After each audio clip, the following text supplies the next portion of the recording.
It's kind of hard to put it into one moment. I was coming out of a bad time in my life right then. I had been sick, and I was coming out of that, kind of getting my health back, coming back to reality. But while I was sick and the time that I was down, I was studying a lot, watching a lot of what was going on in the country, and I was very closely following Proposition 8 and Judge Walker's ruling. I read it, and I said, well, this would apply to Utah as well. And it was really, really brilliant. His whole decision, when I read it, it was amazing. And it was that, I think that's what really inspired me. I realized we're in the same federal district or the federal court situation. We have the same laws here. And that's when I started thinking about it. And it also came to mind that nobody would expect to see something like this come out of Utah because Utah just gives in too easily. So that's actually when I started thinking about it. And I started talking to people. It started off as a Facebook group. And we started meeting for coffee. And we started talking about it. The tone of the conversations at first was, would we even be able to find a legal team that would do it? I went and talked to the ACLU. Started trying to talk to a couple of other attorneys, and they wouldn't. Nobody would take it seriously. I called and talked to somebody with LGBTQ Nation, the paper, to see if they had some ideas. Nobody's going to talk to you about that. And we talked to some of the national organizations, mostly with just emails and letters. One of the funny things is I actually sent an email to AFER, who did the Proposition 18. And they didn't even read it. I never heard anything from them. That came up in a subsequent conversation with them. Well, look, I contacted you people and offered this to you. Nobody took it seriously. Of course, HRC was absolutely not interested in talking about it. They had their own agenda. Nobody in the Utah gay community, none of the leaders were behind us, none of them. And that's actually something, when we actually formed our group, our board, we made a decision in the beginning that we were going to make a very strong statement about not being part of any of the other organizations. We stood on our own. Because we knew that from the beginning, that we were going to be on our own.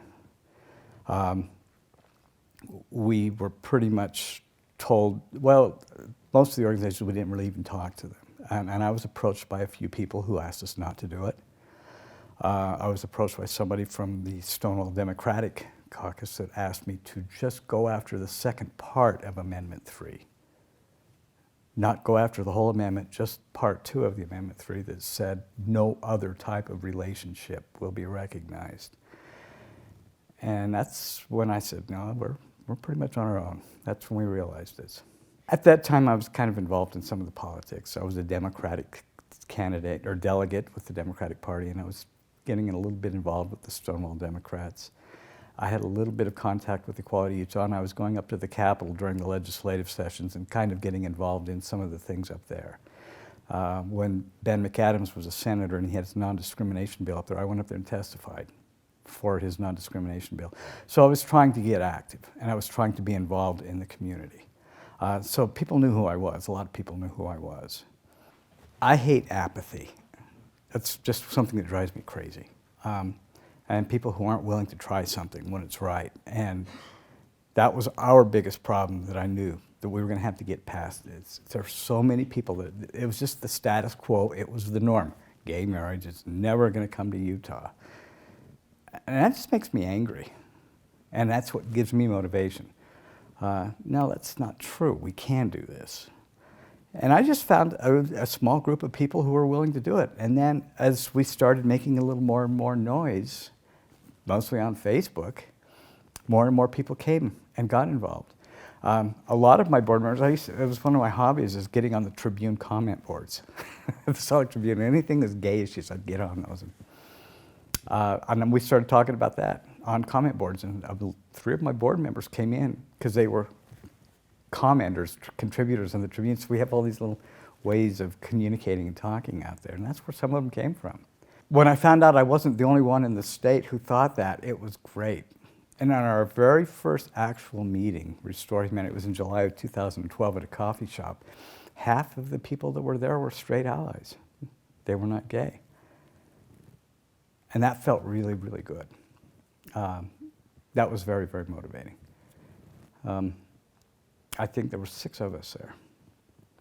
And we just sat around and talked about it, and drank coffee, and came up with some ideas and started talking about forming an organization.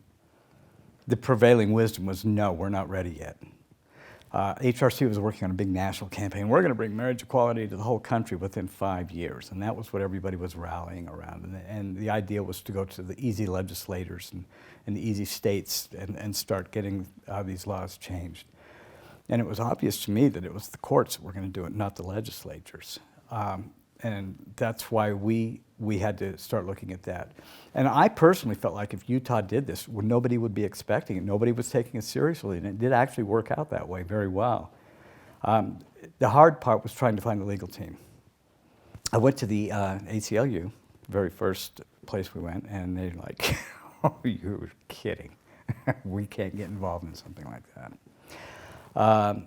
And then I actually started looking on the internet for constitutional lawyers who specialize in constitutional law, and there weren't very many that were advertising here in Utah. There's a lot of ambulance chasers. And I have a lot of ambulance chaser jokes that I've used, but constitutional law specialists, we didn't have very many. And I talked to a couple, I don't remember the names right off the top of my head. I sent out, I think, like 15 emails to several law firms, about 15 law firms, and NAGLB responded. And I checked on them, and they didn't have constitutional law on their directory. Their specialty was intellectual property and technology and things like that. But I checked them out, and they had a really good record. And they wanted to talk, so that's how it happened. But most of the rejections came from the national organizations.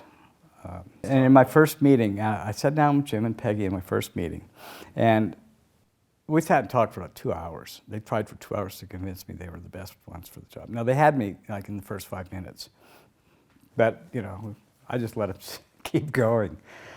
And they were very impressive. And I remember some of the things that I was most impressed with Jim and Peggy was when I asked them about the Utah's federal bench. They systematically went through every single judge. They knew every single judge. Well, I'd like to talk to this one. I'd like to work with this one we don't want to talk about. They knew him. First thing Peggy said to me is, by the way, I am a lesbian. I have a wife and a kid, so this is important to me. And I have to admit, when I walked out of that meeting with them, that was the first time I knew we were going to do this. That was it. That was a big, big moment. I knew we were going to do this. We told them at the time, I don't have any money. We can't pay for this. It's all going to be donations. We will go out and do everything we can to raise money, and it'll all be donations, and they were fine with that. They said they wanted the case.